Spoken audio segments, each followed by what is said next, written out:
Olá, gente. Boa noite a todos. Dia de festa hoje, né? Nosso Cetras que faz 42 anos. É noite de alegria, noite de festa.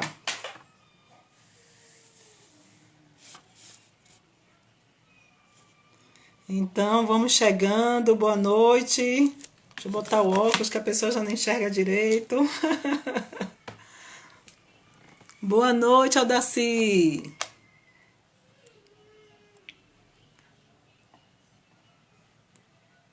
Vamos colocando a nossa roupa de festa, a noite é de alegria.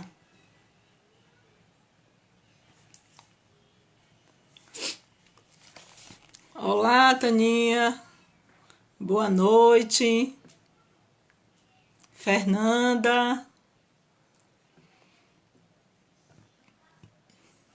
Muito feliz em ter vocês aqui, tá? É dia de festa, cantar parabéns, Aldaci, isso mesmo. Boa noite, Tânia. Bom, nós temos aí um trabalho, vou começando, né? Porque o tempo aqui é muito rápido. E nós vamos iniciar essa atividade, obviamente, com as nossas preces, né? Pedindo ao Pai Maior que nos oriente. Então, vamos silenciar nossos pensamentos, vamos silenciar a nossa fala e vamos elevar nossos pensamentos a Deus em forma de gratidão. Gratidão pelas nossas vidas, gratidão pelo exercício do servir, gratidão por essa noite de uma casa de amor que tem feito um trabalho tão magistral durante todo esse tempo. 42 anos não são 42 dias. E vamos pedir à equipe maior que derrame os fluidos do ânimo, da alegria, da esperança e da fé sobre a nossa casa, sobre todos que trabalham nela, a equipe espiritual e a equipe de encarnados. Com a prece que o Senhor Jesus nos ensinou, nós damos por iniciado o trabalho desta noite. Pai que estás nos céus, santificado seja o teu santo nome. Venha a nós o teu reino de paz, amor e justiça. Seja feita a tua santíssima vontade aqui na terra como em todo o universo. O pão nosso material e espiritual de cada dia dai-nos hoje. Perdoai as nossas ofensas, à medida que soubermos perdoar aqueles que nos têm ofendido.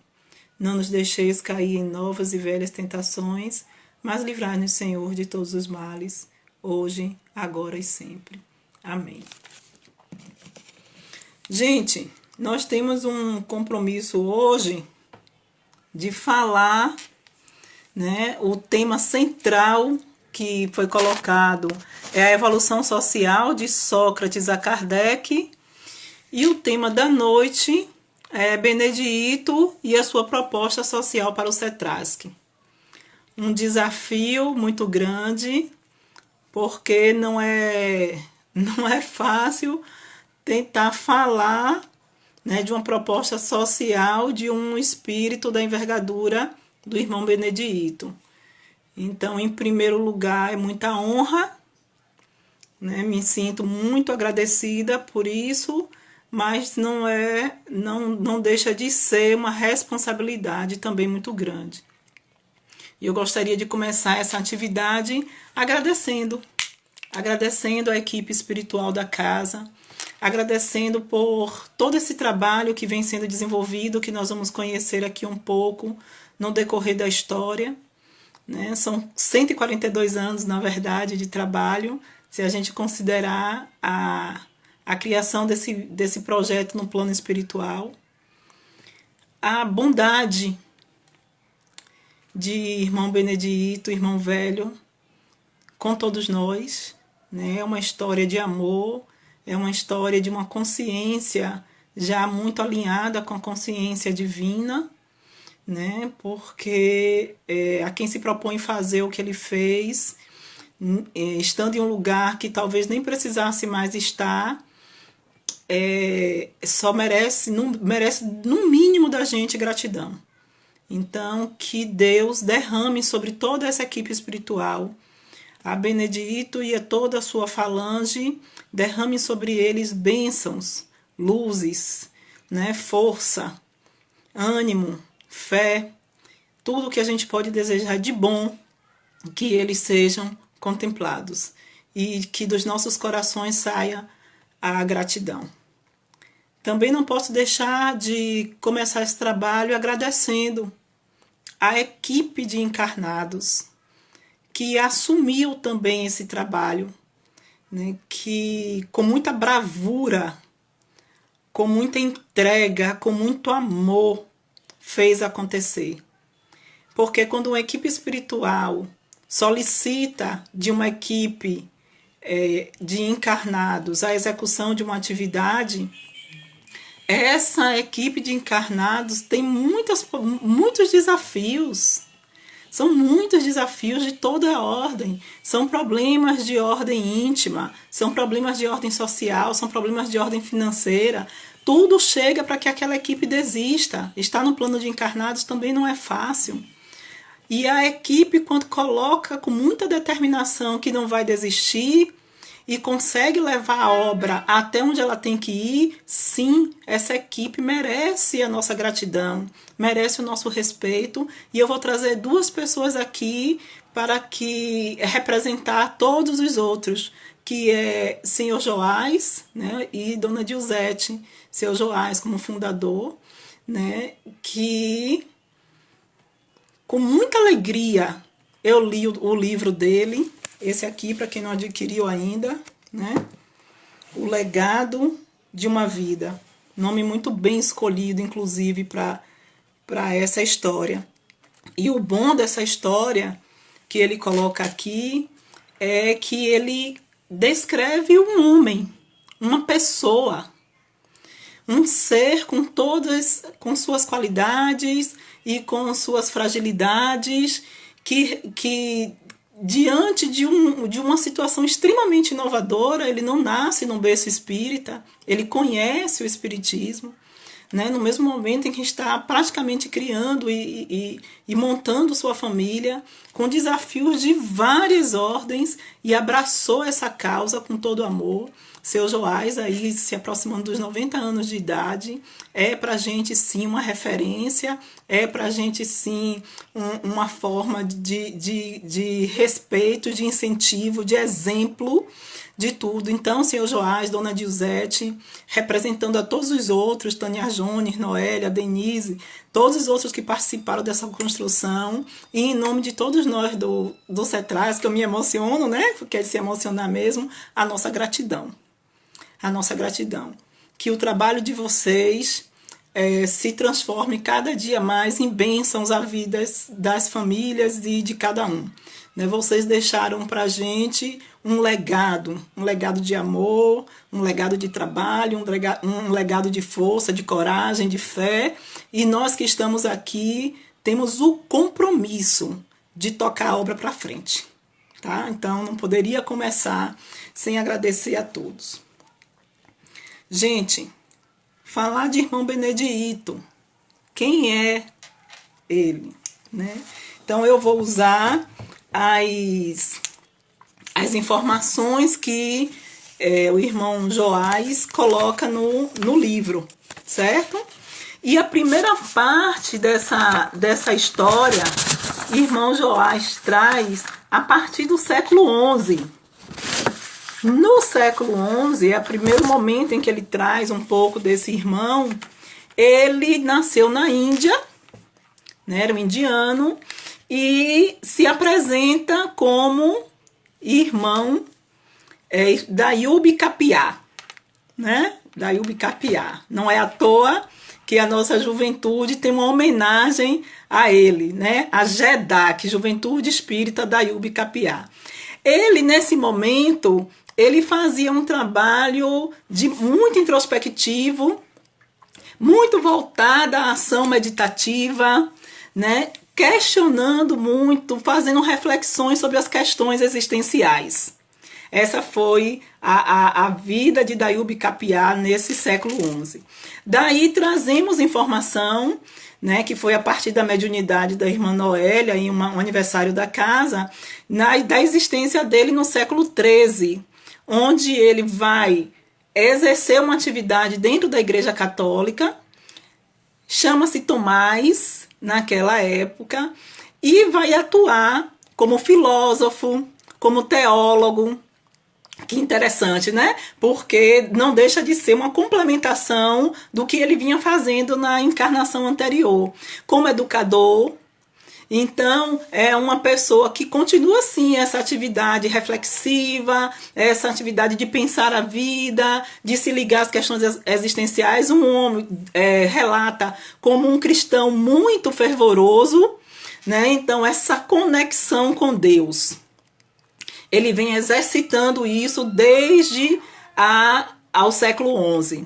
Quando chega no século XV, ele nasce na França e vai trabalhar como médico. E o interessante que eu gostei do relato que ele colocou é que é um médico humanista, porque esse humanista vai fazer toda a diferença. O que é que a gente classifica, o que é que a gente define como médico humanista? O humanista é aquele que se preocupa mais com o paciente do que com a própria doença. É um médico que vai olhar para o sujeito sabendo que as questões emocionais, as questões psicológicas, as questões sociais, as questões culturais vão impactar no processo de saúde ou de adoecimento desse sujeito.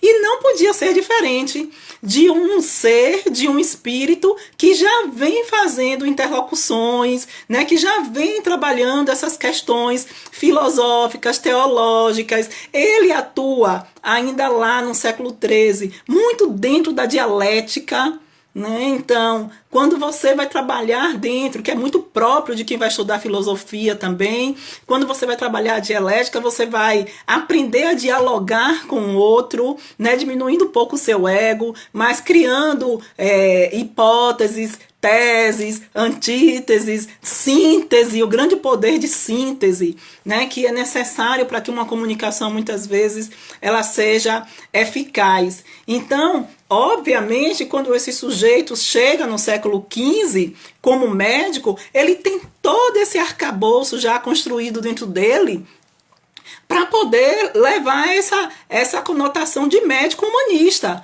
né? De não olhar mais o sujeito apenas como um corpo, como se a doença fizesse a parte apenas do corpo. A doença, ela é um processo, né, que passa por diversos viés até chegar no corpo físico. É claro que o emocional, o psicológico, o social, o financeiro, tudo isso corrobora para a nossa condição de saúde ou para a nossa condição de adoecimento, né? E, enfim, ele chega no século XVI como Benedito. Ele era chefe de uma tribo na África que já vivia essa questão das guerras entre as tribos, no auge do tráfico de escravos. Ele perde uma guerra que estava lá acontecendo e vem para o Brasil na condição de escravo. Relata que quando ele estava no plano espiritual, depois de essas sucessivas encarnações, com essas experiências todas que ele acumulou, ele entende que é a hora de exercitar um dos valores mais difíceis para nós, né, humanos, que é o valor da humildade. E a prova que ele solicita é uma prova muito difícil, que é a perda do maior bem que um ser humano pode trazer, que é a liberdade, né? Então ele vem para o Brasil aproximadamente com 29 anos, chega nas terras brasileiras na condição de escravo.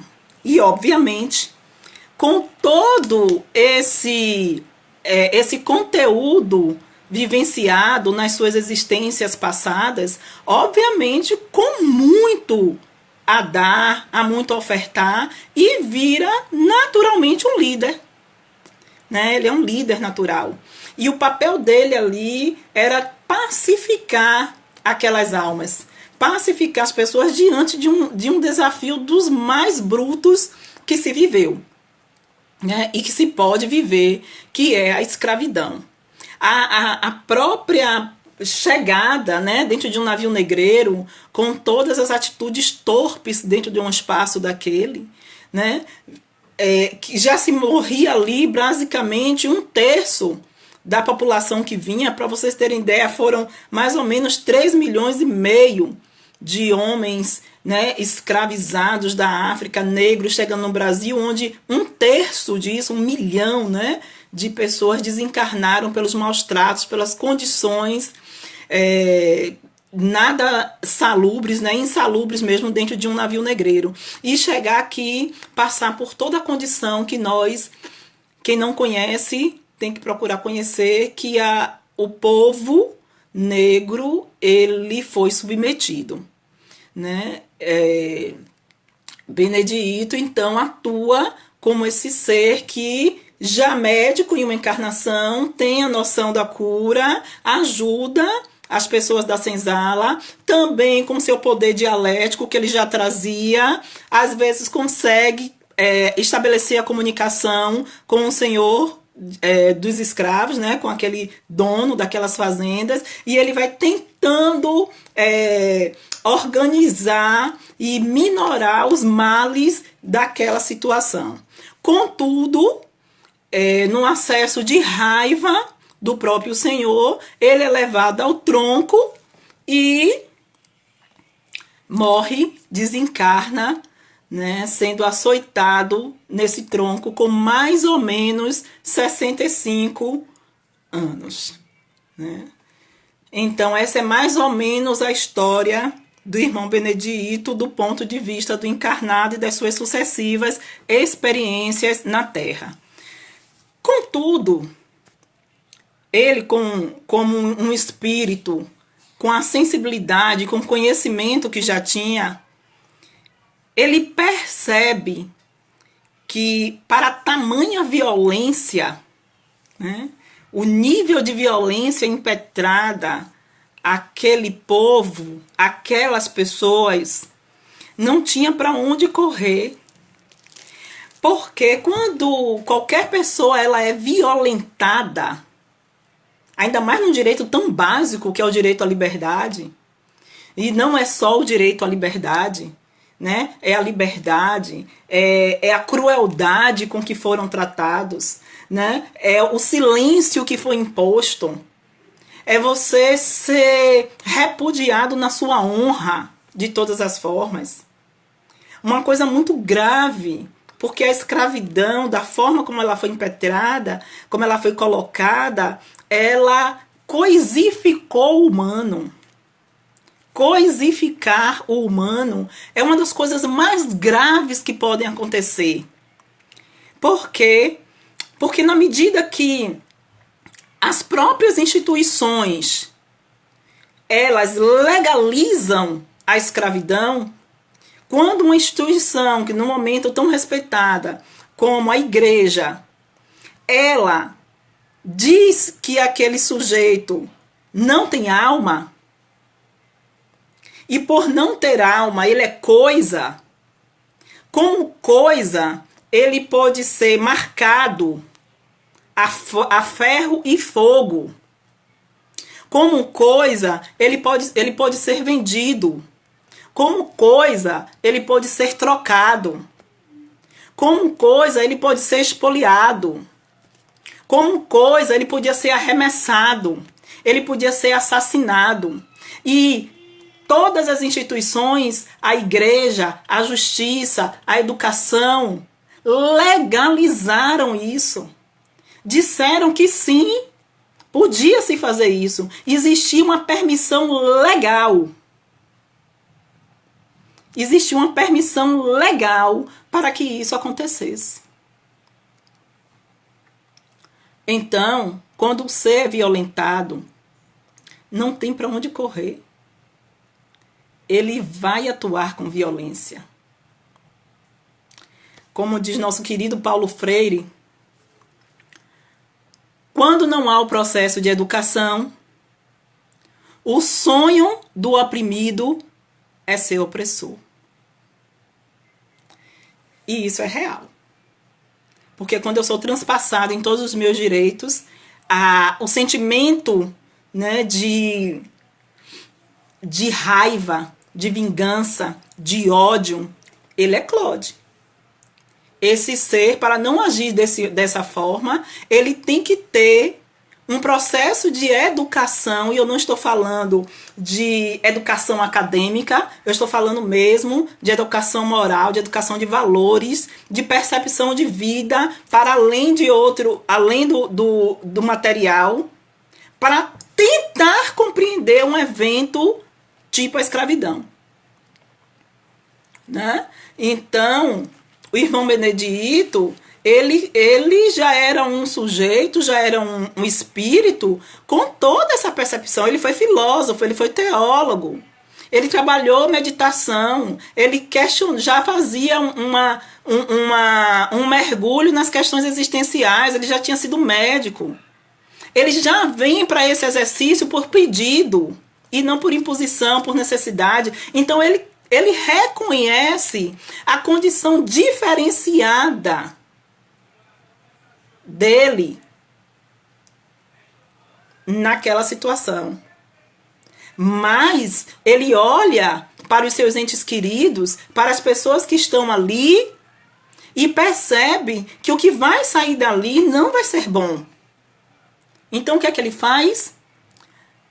Ao desencarnar, depois de um certo tempo, ele vai até o Mestre Jesus e solicita a permissão para ajudar aqueles que ele amava por meio de uma nova bandeira.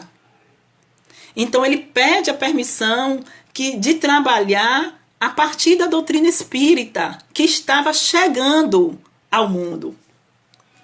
E isso nós estamos mais ou menos em 1878.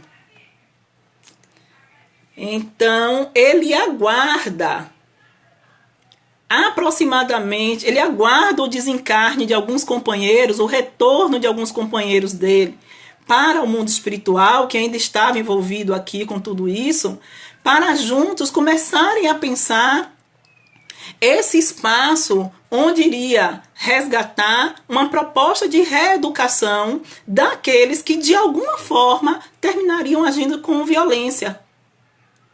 Né? A violência que é resultado de um ser violentado.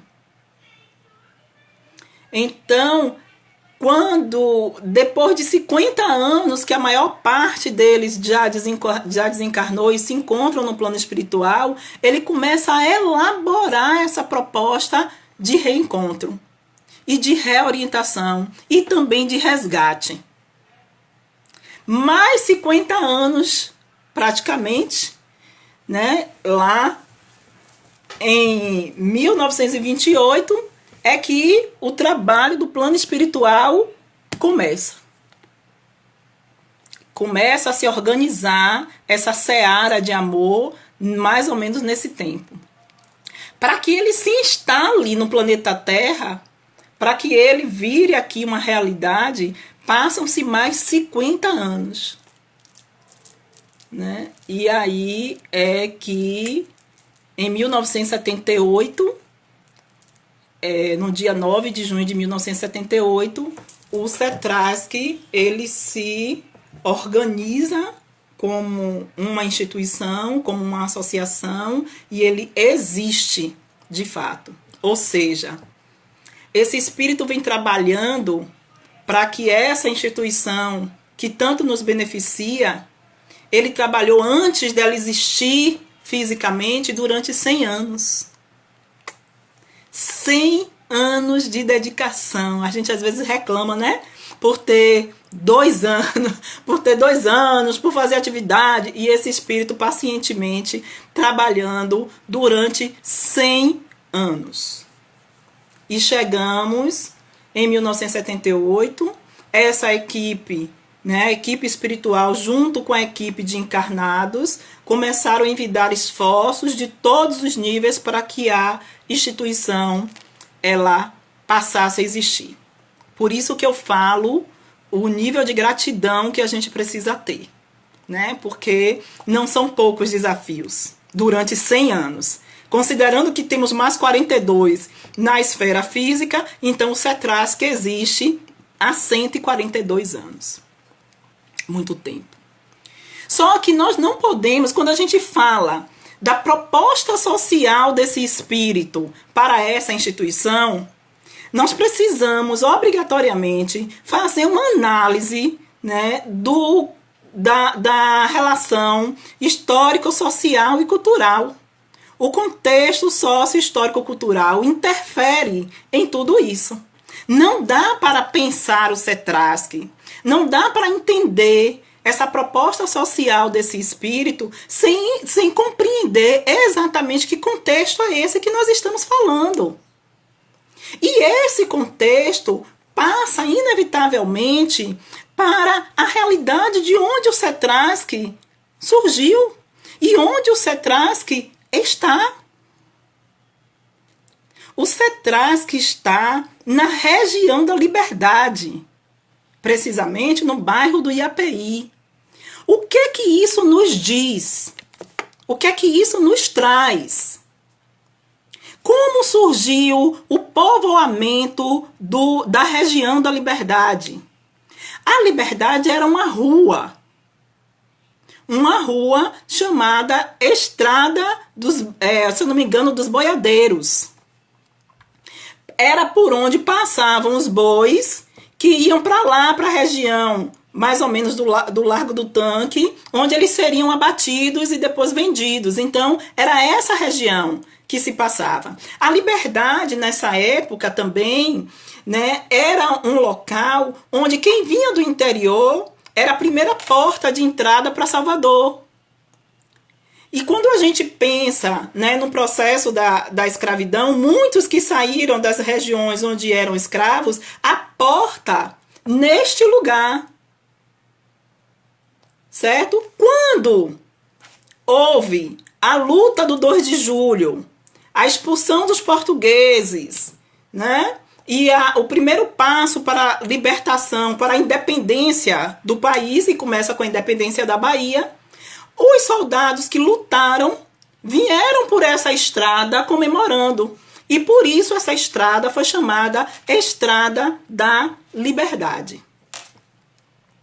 Né? Então é aí que começa o povoamento. O que é que acontece? Quais são os grandes problemas da escravidão, para além da perda da liberdade e toda a parte de violência, propriamente dita do ponto de vista físico? Né?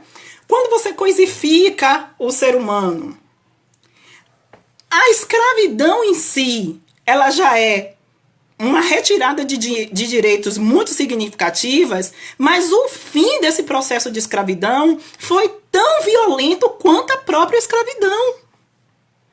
Por quê? Porque aqueles negros comemoraram o suposto 13 de maio, né, com muita alegria por estarem libertos, mas na manhã seguinte eles não tinham casa para morar, eles não tinham salário, eles não tinham escola para seus filhos, eles não tinham acesso à saúde, eles não tinham como sobreviver, eles não tinham onde morar.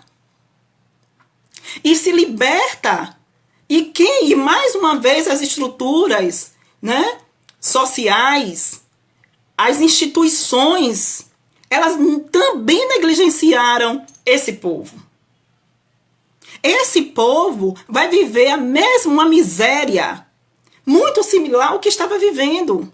Porque agora, como é que eu sobrevivo? Muitos se mantiveram nas fazendas, sendo de alguma forma escravizados. Por quê? Porque não tinha para onde ir, não tinham o que comer, não tinham como educar seus filhos, não tinham como dar assistência aos seus filhos. Muitos morreram também. Muitos se envolveram com a marginalidade também. Muitos buscaram de toda forma tentar sobreviver. Mas pense bem, quando a gente fala muito do racismo que ainda se mantém, um racismo que é estrutural, esse termo fala muito de um racismo que passa pela sociedade. Por quê? Porque aquele povo foi visto como coisa durante 378 anos.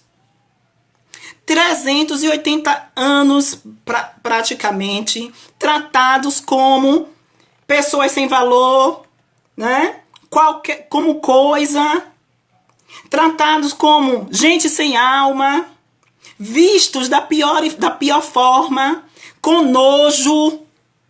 Esse era o pensamento da sociedade em relação ao negro.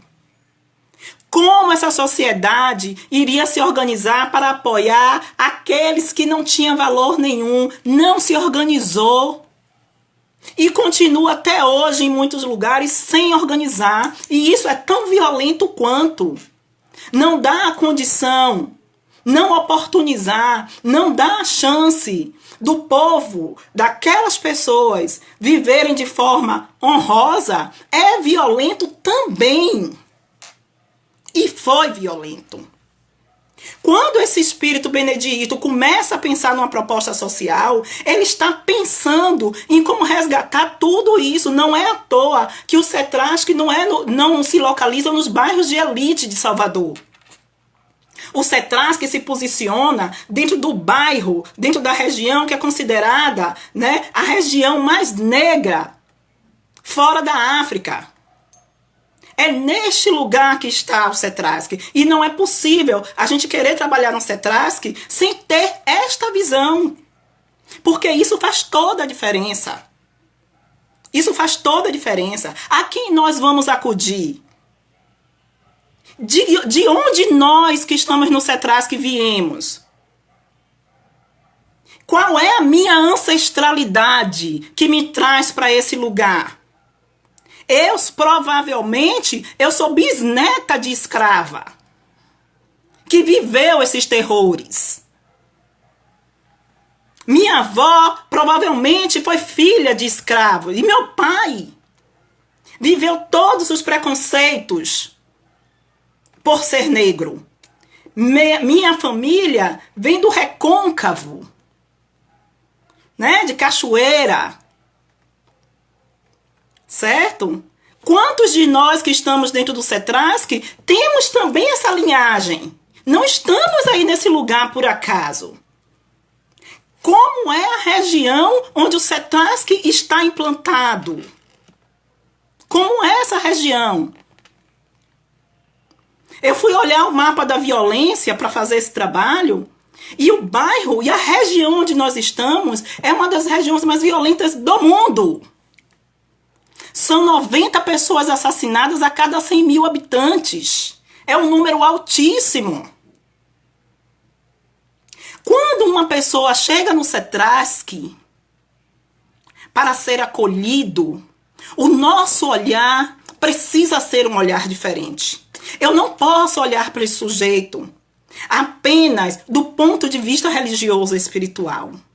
Eu preciso olhar para o contexto social, histórico e cultural dessa pessoa. Porque se eu venho de uma região e de um povo que foi massacrado, de um povo que foi violentado, eu fui violentada nas minhas histórias. Qualquer um que vai fazer um trabalho de terapia sabe que a primeira coisa que nós precisamos fazer ao acolher é ouvir a história.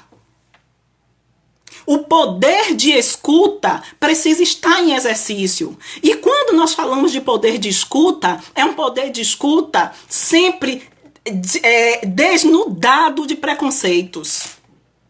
Porque entrar no CETRASC para trabalhar precisa ter essa visão. Aquele médium que vai chegar no CETRASC pela primeira vez, muitas vezes ele vem de mão dada, sim, com as religiões de matriz africana. Porque é de lá que nós viemos. É de lá que nós nos originamos. E aí, recepcionar esse sujeito e dizendo a ele que a sua religião é coisa do diabo, ou dizer que a sua religião é algo que não presta, ou que a sua fala é uma fala errada, nós continuamos o processo de violência. Nós continuamos o processo de violência por total desconhecimento. É óbvio que aquele sujeito vai chegar com a sua herança histórica e cultural. Aquilo é dele, precisa ser acolhido. O processo que Dr. Benedito nos propõe é o da reeducação. Não se reeduca sem escutar. Não se reeduca sem acolher. Não se reeduca sem ter um olhar para além de uma única verdade, de um único conhecimento. O conhecimento doutrinário, ele é importantíssimo, mas o conhecimento sócio-histórico-cultural também. Porque nós estamos dentro do CETRASC com a proposta de Dr. Benedito para resgatar, na sua grande essência, pessoas que vieram de um processo de violência absurda. E não é à toa, minha gente, que eu estou aqui hoje, eu, mulher negra, que tenho essa história na minha história, fazendo esse trabalho. E olha, que simbólico. A proposta me foi feita antes de todo esse processo da pandemia. A pandemia chegou, nos colocou numa estrutura de isolamento, que é uma forma de cerceio de liberdade. Que coisa! É uma história, é uma experiência de cerceamento de liberdade. O isolamento. Mas, há mais ou menos 2 semanas desse trabalho de hoje, nós estamos vendo o mundo gritando por baixo a chega de racismo. O mundo gritando de não mais preconceito racial. É muito simbólico para ser nada. É muita coincidência para ser nada. É muita coincidência para a gente vir falar da história, da nossa história. Da história da nossa instituição, que nós tanto amamos. Que tem total ligação direta com o que está acontecendo no mundo. E o nosso olhar precisa mudar, a nossa fala precisa mudar. Para seguir essa proposta que esse espírito propõe, a gente precisa rever muitos conceitos. Não é fácil, né? Não é fácil ser trabalhador do CETRASC. Não é fácil abraçar essa proposta desse espírito. E quem está pensando que é só chegar, né, e falar e conversar do ponto de vista religioso, não é só. Não é só. Nós não temos noção da dimensão do que é isso. Nós não temos noção. Então precisamos sim mergulhar nesse discurso, precisamos sim olhar para essa sociedade que está ao nosso redor. Precisamos sim pensar nessa proposta de acolhimento, porque é que ele escolhe a doutrina espírita.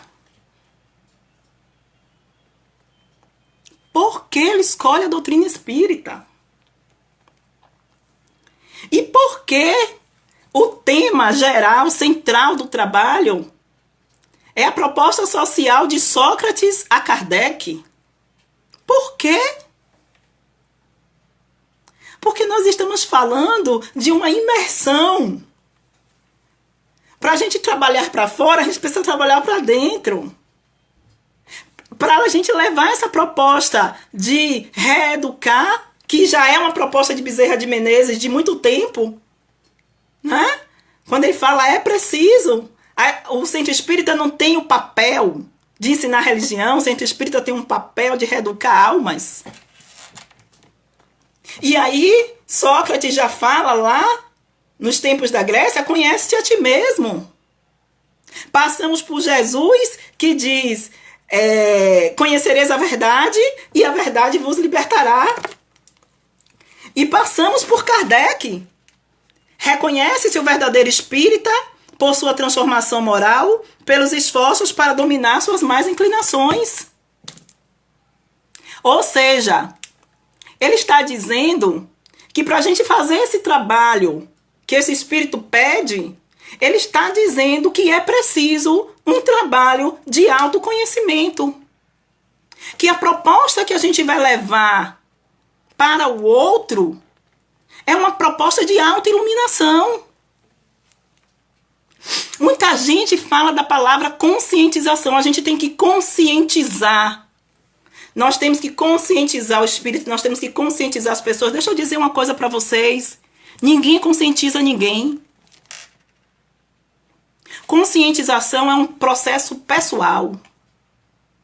Nós não temos o poder de conscientizar nenhuma pessoa a não ser a nós próprios. O que nós fazemos e precisamos fazer é, a partir desta verdade que precisa ser muito forte, é sensibilizar o outro, é afetar o outro positivamente, é tocar o outro, para que o outro faça o seu processo de conscientização. Nós não conscientizamos, nós propomos, nós sensibilizamos para que o outro faça. Quando nós estamos numa sala mediúnica, numa sala de socorro, numa sala de passe, num salão doutrinário, nós estamos fazendo um trabalho de sensibilização. E isso só é possível se da gente sair verdade. E para seres que chegam, e quem trabalha no CETRASC, nessas áreas, tem real noção do que eu estou dizendo. Tem real noção do que eu estou dizendo. Quem chega, chega muito machucado. Quem chega, chega muito doído. E não vão ser meias palavras, palavras decoradas de Bíblia, de Evangelho, disso que vai convencer aquele sujeito. Aquele sujeito vai ser afetado pela sua energia. Aquele sujeito vai ser afetado pela sua verdade. Mas aquele sujeito que está tão machucado, ele vai ser afetado pela sua amorosidade, pelo acolhimento, pela escuta, pela falta de julgamento, porque esse ser já foi julgado incansavelmente. E se nós estamos falando do ponto de vista de quem foi violentado, nós não podemos esquecer de quem violentou. Porque quem violentou também está sofrido. Porque Jesus diz, o escândalo é necessário, mas ai daquele que provocar o escândalo.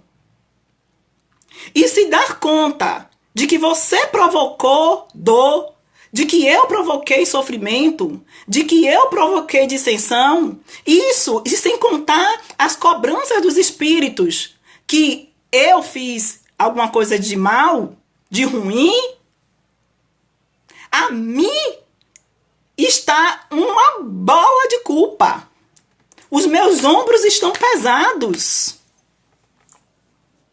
E eu também quero aliviar meus ombros. Olha como é complexo. Olha como é complexo. Né? É você estar numa sala mediúnica, você ouvir a história de alguém que bateu, que matou, que violentou, e você ter que se desfazer de todos os nossos preconceitos, de todos os nossos julgamentos para acolher esse sujeito. Quando muitas vezes passa por nós a história que nós estamos ouvindo.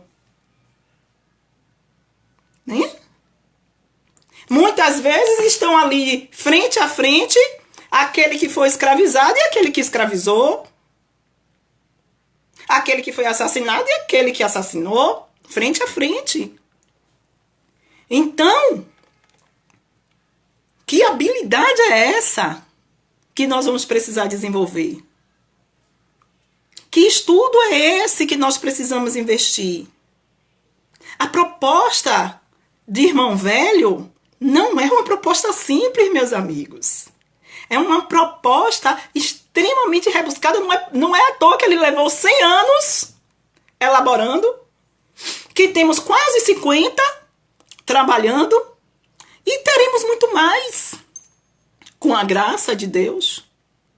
Fazer parte disso é uma aprendizagem, é um crescimento, sabe? É uma possibilidade de autoiluminação também muito significativa. Porque estar no CETRASC e conviver com tudo isso, conhecer essa história, saber de onde viemos e por que temos que fazer, e por que temos que dulcificar a nossa fala, por que temos que melhorar o nosso olhar, isso vai nos construir de uma maneira muito mais interessante, muito mais dignificante. Então, quando eu digo que é uma honra, é uma honra. Quando a gente diz que participar desse trabalho, né, para quando a gente tem conhecimento do que significa ele, ser trabalhador do CETRASC é uma honra. Participar desse projeto de irmão velho, né, de plantar paz. Porque a proposta é essa, de nos transformarmos em instrumentos de paz. É para poucos, gente. É para poucos. Nós temos que agarrar essa oportunidade mesmo. Temos que buscar isso mesmo. Temos que estar ali dentro, semeando essa paz mesmo. Porque é a nossa grande oportunidade. É a nossa grande oportunidade. E por que é a nossa grande oportunidade? Porque o trabalho dele não está solto. Surgiu da cabeça dele e nada. O trabalho dele está alinhado com as determinações de Cristo. Claro que está. Mas só pelo amor? Não. Pelo entendimento. Porque Cristo, ele fala na parábola das ovelhas que se uma ovelha estiver perdida, ele deixa as 99 e vai em busca dessa. A proposta do trabalho é essa. É da gente ir buscar. É da gente colaborar com eles na busca, no refazimento. No refazimento de tudo isso. Quando ele conta a história do filho pródigo, somos nós. Né? Que saímos, que pedimos a parte da herança, que nos divertimos. E quando a gente percebeu que já estava na lama, a gente pediu para voltar. Sim, muito provavelmente esses espíritos fizeram festa, porque nós voltamos. Vamos honrar a oportunidade. Vamos honrar estar nesse lugar. E vamos, ninguém, Jorge, ninguém pode ser deixado para trás. Ninguém pode ser deixado para trás. A questão é de que forma nós vamos fazer isso. De que forma nós vamos continuar essa proposta social para o CETRASC. Algumas coisas nós precisamos prestar atenção. Primeiro, melhorar o nosso nível de comunicação. O que é melhorar o nosso nível de comunicação? Para todos. Para todos. Quando a gente se propõe a um diálogo, quando a gente se propõe a uma troca, quando a gente se propõe a um trabalho, automaticamente vai ser uma relação de fala. Só que ainda estamos muito deseducados e o nosso lugar de fala muitas vezes é egóica, quando eu costumo dizer, é o ego. E aí eu quero impor a minha verdade. Eu quero impor a minha forma de ver. Eu quero impor a minha forma de colocar. E isso não pode acontecer para quem está se propondo a um trabalho, né, de reeducação. Esse espírito que tem na sua formação a filosofia dialética, ele espera isso da gente. Né? Que a gente melhore, que a gente reeduque esse nosso ser, essa nossa forma impetuosa de se colocar. Né? Que a gente possa aprender o grande trabalho da escuta. Ouvir o outro, colocar meus pontos, argumentar, se permitir. Permitir que a minha opinião nem sempre vai ser a imposta, posta. A ouvir. Né? Esse é um aprendizado constante. Constante. Porque diálogos mal elaborados, diálogos mal feitos, comunicações ruidosas, elas geram prejuízo. Elas geram prejuízo para o indivíduo, ela gera prejuízo para o outro e ela gera prejuízo para o trabalho. Então, comunicar, aprender a se comunicar, né? Dá um tempo, peraí, deixa eu ouvir e deixa eu esperar minha hora de falar. Isso talvez seja muito importante para perpetuar esse trabalho. Conhecer Jesus. E conhecer Jesus para além da questão religiosa. Né? Conhecer Jesus, a proposta de amor dele. Jesus, ele é muito social. Jesus, ele abraça as minorias. Jesus, ele não tem medo de se firmar, de colocar opinião quando é necessário. Mas ele também teve o momento da humildade. Né? Conhecer Jesus no incentivo que ele dá todos os dias. Você é luz, tenha ânimo, persista. É preciso seguir isso porque você desorganizou. Né? Então, estudar a personalidade de Jesus para nos ajudar nas nossas propostas. Entender que nem sempre vamos conseguir e que também não vai ter nada de errado nisso. Que nós vamos reelaborar, elaborar de novo, que errar faz parte, e ele não condena quem erra. Ele não condena, em nenhuma história aí de Jesus ele condena quem erra. Ele diz, comece de novo, vá de novo. Ele entende a nossa condição humana.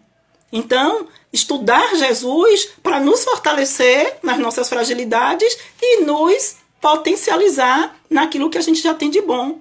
Né? E reconhecer o nosso lado positivo, reconhecer a construção que a gente fez até aqui, fortalece o nosso trabalho. Reconhecer o nosso lado luz, fortalece o trabalho. A gente não tem que ter medo do nosso lado luz e nem do nosso lado sombra. O lado sombra, ele vai fortalecer, ele vai precisar ser educado. E o lado luz, ele precisa ser exercitado. E começar a trabalhar as estratégias de autoiluminação. Né? Porque eu não tenho como iluminar o outro. Eu só tenho a capacidade de me iluminar. Então eu preciso fazer o quê? A proposta geral desse trabalho. O conhece-te a ti mesmo. O conhece-te a ti mesmo. Toda a proposta do trabalho está partindo daí para ir para ali. É essa a grande proposta. As atividades que vão acontecer, o que vai ser feito, como vai ser feito, né? As decisões do dia a dia, se a gente tiver como base esse processo de autoiluminação, se a gente tiver como base uma comunicação, um diálogo mais equilibrado, e se a gente tiver como base o conhecimento de Jesus, não tem como a gente errar. Não tem como não dar certo. E uma coisa muito importante, para terminar tudo isso, que nós já estamos chegando quase no nosso horário, né?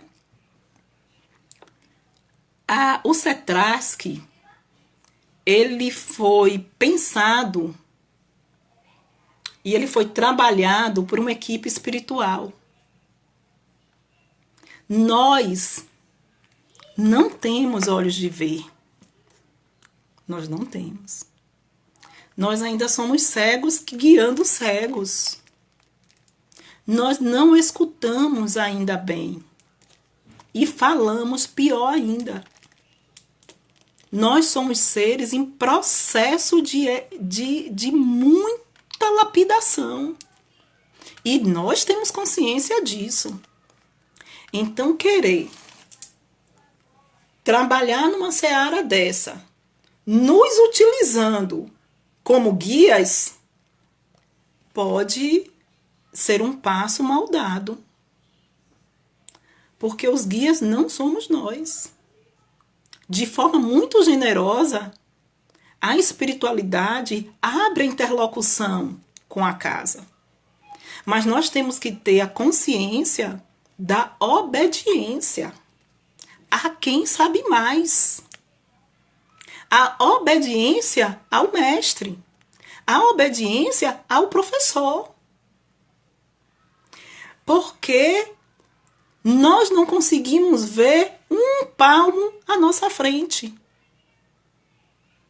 Então, nos utilizarmos como guia para uma obra desse tamanho, pode ser uma decisão muito equivocada.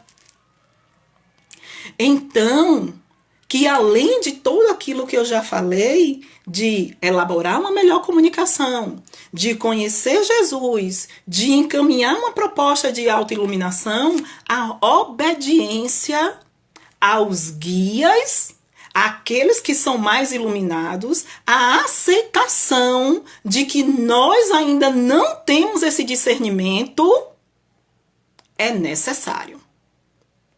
Uma obra desse tamanho, um trabalho de reeducação, de reorientação que o Cetrasc se propõe diante da complexidade que é os assistidos que chegam a esta casa, a todos que batem nessa casa, querer seguir a própria cabeça, pode ser um tiro no pé. Nós não damos conta. Então, meus amores, que a gente tenha esse discernimento, que a gente tenha essa humildade de saber o nosso limite, de saber o nosso campo de atuação, que a gente tenha essa generosidade para acolher o necessitado que chega, não querendo impor as nossas verdades, as nossas crenças, aquilo que a gente já levou aí 30, 40 anos trabalhando, para quem já chegou e colocando tudo, vomitando tudo em cima desse ser. Não é assim, não foi assim com a gente. Não pode ser assim com quem está chegando.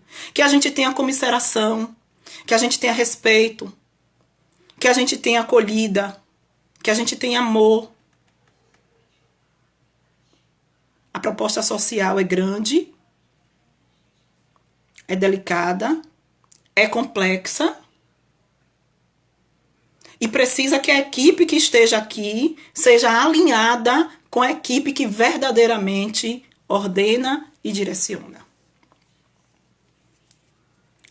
Então, eu gostaria muito de agradecer demais os poucos momentos que eu faço parte dessa equipe, as minhas pouquíssimas contribuições que eu trago, né? Agradecer pelo bem que me foi proposto. Que Deus, na sua graça, abençoe a todos nós. Abençoe a equipe e abençoe a esse irmão que tanto nos ajudou. Um beijo nos corações. Que assim seja.